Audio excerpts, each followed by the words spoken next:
Last time, we talked about Natsuno opening Megumi's grave, the doctor starting to realize the Shiki's existence, and the monk being the only one standing between humanity and Shiki. Since then, the narrative of the story begins to change.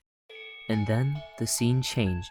On a bright flower bed, Masao lied down between the bed peacefully. But then suddenly, he realized he was in a coffin, and struggled to get out.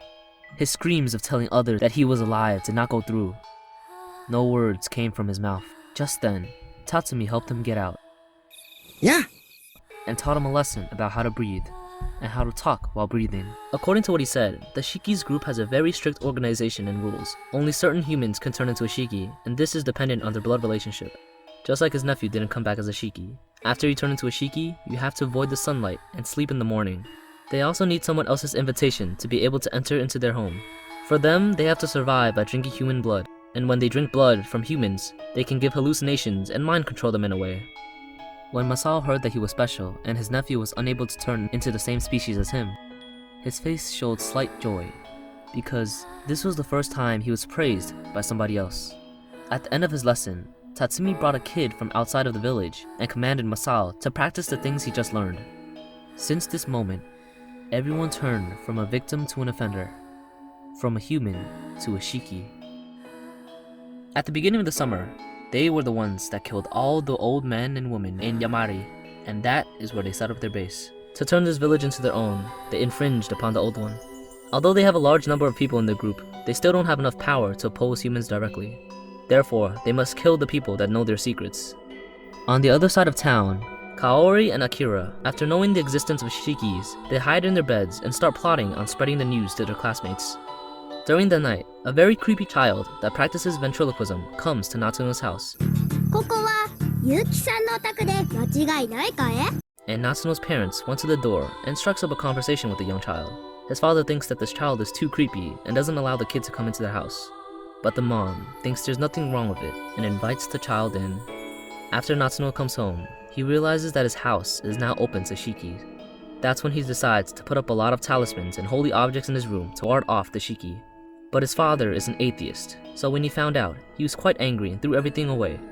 On the other hand, the doctor suggests that the patients live in the hospital for overnight supervision. He then starts discussing with the monk about why every patient who are attacked by Shiki requires several days to die.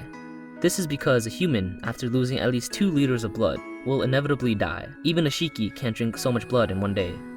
With the patient under supervision, her condition is getting better by the day. But unlike the patient, the doctor, because of several days of constant supervision, is stressed out and tired. To help the doctor relax, his mother called his wife to come to the hospital to help out.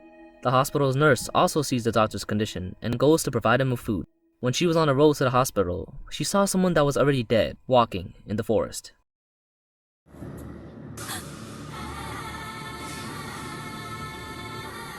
That's when she starts to wonder about the truth behind everything. At the same time, the doctor has a bit of conflict with the monk while they were at the hospital in front of the recovery room. The doctor wants to dissect the Shiki and figure out the weakness, but the monk still thinks they're humans and that all they want is to drink blood to survive. Before they start to really argue, they hear something from the recovery room.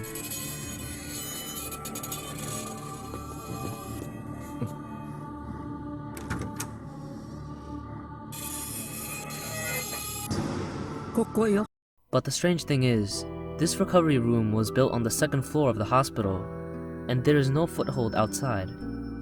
They slowly went towards the window and carefully opened the windows, and the thing they see is what they were just arguing about. The Shiki. Then, the doctor understands the situation immediately and opens the windows, screams out loud that this is his area, and announces that this is a hospital which saves people's lives, and that death is not allowed here. The next morning, the old lady seemed to forget what happened last night, but she still had a dream of those dead people coming back again. The doctor thinks this is probably the Shiki's ability to control humans' minds, and he promises to the old lady that he will definitely save her. After the nurse sees the doctor speak like this, she connects his reaction to what happened last night. At this point, she knows that those cases of death were not simply caused by disease. However, the doctor, because of multiple sleepless nights of supervision, began to sleep during the daytime. This left his wife bored and alone. Eventually, she walks around the hospital and meets one of the Kirishiki's members, Tatsumi. That night, the doctor still continued to meet with the monk, when suddenly, all the power in the hospital turns off. Judging by the humans' night vision, it is not a good environment for them. And suddenly, the Shikis appear who commanded the old woman through mind control to leave the hospital. The monk decides to turn on the lights first, while the doctor tries to stop the old lady from leaving the hospital. The doctor thought that the hospital was a safe place, because he knows that unless the Shiki gets invited, they can't come in. But one of them, Tatsumi, was already invited by the doctor's wife. Yeah, はじめまして、尾崎の先生。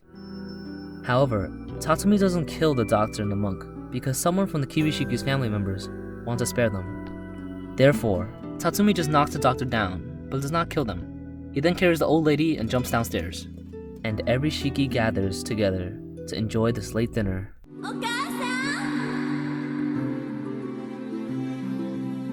No, John.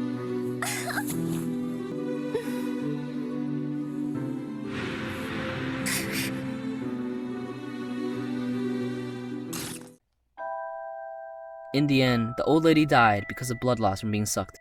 This was the first time the doctor saw life being ended in front of him, and the only emotion he felt was bitterness.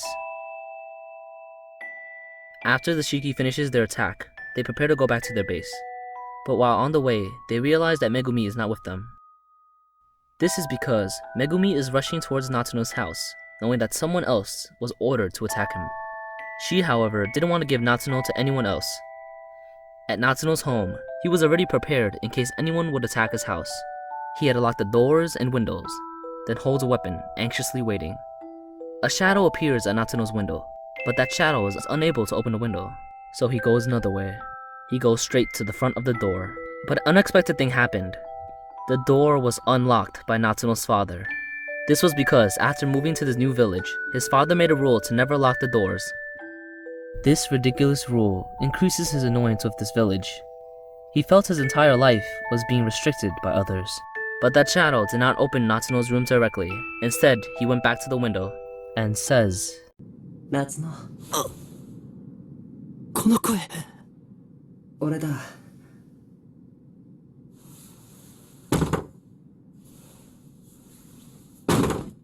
a familiar sound that Natsuno thought he would never hear again. After hearing this sound, even though he knows he shouldn't open the lock of the windows, he does so because at this moment, his emotions overweigh his logic. A familiar person hiding his face suddenly tried to pull Natsuno outside. That person was Toru. Compared to the icy cold body in the coffin, the person in front of him is more likely to be the Toru that he knew. Natsuno tried to call out to him for him to stop running away, but Toru escaped. Toru is now in a state of unbalanced emotions. If Toru did not choose to kill Natsuno, Tatsumi would force Toru to attack his own family members and kill them as well. If Natsuno doesn't die, he would probably be a danger to the whole Shiki population. Then, Megumi wants to replace Toru to attack Natsuno. At the same time, Natsuno, wanting to chase after Toru, leaves his house and walks on the dark street and begins to remember the memories he had with Toru. When suddenly, he meets Tatsumi. Yeah.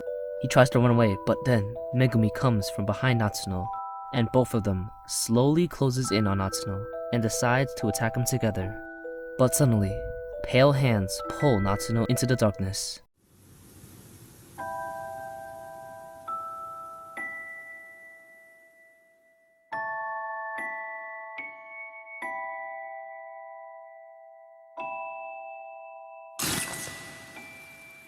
こいつはこの水の守り神って言われてるんだ。俺が小さかった頃から一匹だけいる。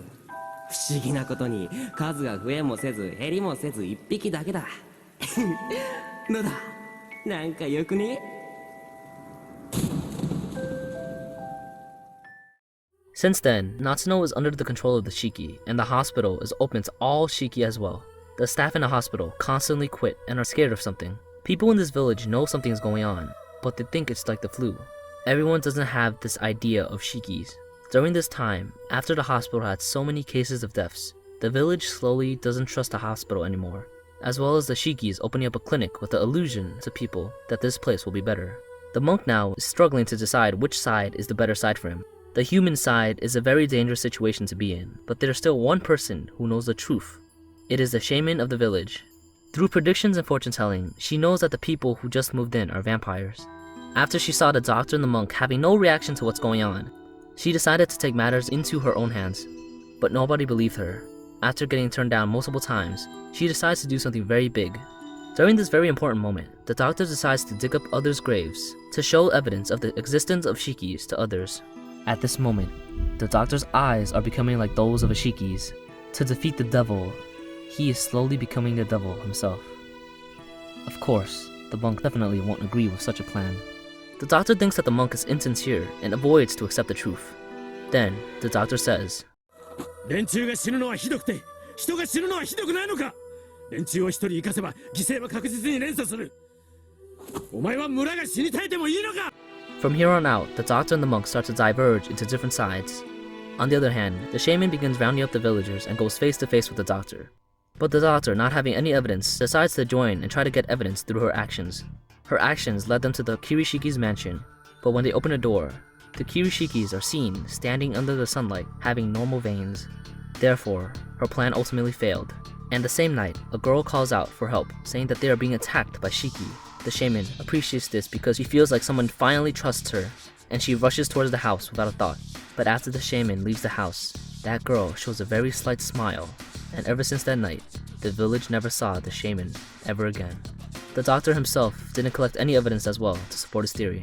Because of the awkward actions of the shaman, after Akira tells his classmates about his experience and about the Raisen, nobody believes him anymore. After they fail, they try and search for Natsuno to talk about their next plan, but they don't know that Natsuno had already gotten bit by Shiki. Toru, however, didn't give any illusions or mind controls to Natsuno, so he can still think for himself. Natsuno then warns the two siblings to leave this village, because he knows that their plan is to replace everything in his village and change everything to belong to themselves. In the end, he told those two that the next time they see him again, to not think that he will be the same Natsuno as before.